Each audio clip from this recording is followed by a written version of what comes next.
cái những bộ của nữa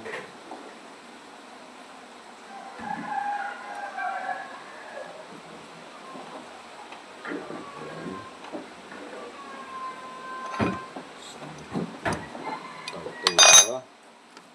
đưa vào lại mấy thì mấy đưa vào lại mấy nó cho cao cho hết lỗ bớt tất cả tất cả xem còn đang ai nào ai xem rồi tất cả sẽ tất chứ